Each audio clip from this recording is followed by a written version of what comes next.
Assalamualaikum warahmatullahi wabarakatuh. Perkenalkan, nama saya Sofia Nataja. Saya merupakan mahasiswi di Prodi Ekonomi Syariah. Jadi di video kali ini saya ingin memberikan sedikit pengetahuan kepada teman-teman.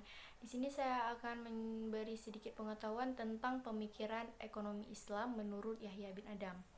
Yang pertama, saya akan menjelaskan atau memberitahu sedikit biografi Yahya bin Adam.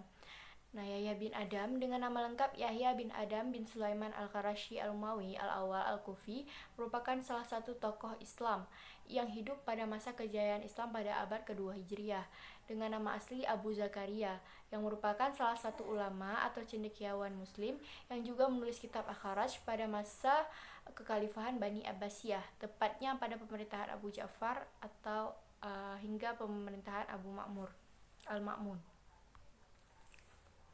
Kemudian di sini ada karya-karya Yahya bin Adam. Salah satu karya fenomenal yang ditulis oleh Yahya bin Adam adalah kitab Al-Kharaj.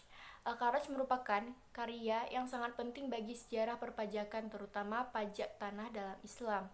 Bahkan, Al-Kharaj menjadi dokumen tertua tentang perpajakan serta menjadi fondasi atau sekolah tradisional tentang pemikiran ekonomi dan mengungkapkan dikotomi antara orang kaya dan orang miskin.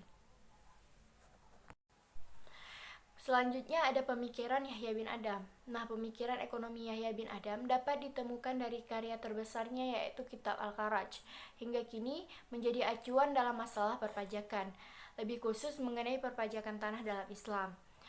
Berikut beberapa pemikiran ekonomi dari Yahya bin Adam yang masih dapat diselamatkan. Yang pertama ada Kharaj dan Jizyah. Jizyah adalah pajak diri yang dipungut pemerintah dari orang-orang non-muslim yang tinggal di bawah tanah kekuasaan Islam. Sedangkan kharaj adalah tanah yang ditaklukkan secara kekerasan. Tetapi kalau pemiliknya menjadi penganut agama Islam, maka ia terbebas dari kewajiban jizyah. Nah, di sini juga ada usyur. Pemrograman linier adalah suatu cara untuk menyelesaikan persoalan pengalokasian usyur secara harfiah merupakan bea cukai atau pajak yang diambil dari harta dan perdagangan yang meliputi perbatasan negara. Baik muslim ataupun non-muslim tetap dikenakan pajak, namun terdapat perbedaan sesuai status dan tingkat keberadaan mereka dalam agama Islam. Kemudian di sini juga ada larangan membeli tanah kharaj. Larangan membeli tanah kharaj merupakan salah satu ide Yahya bin Adam yang ditolak.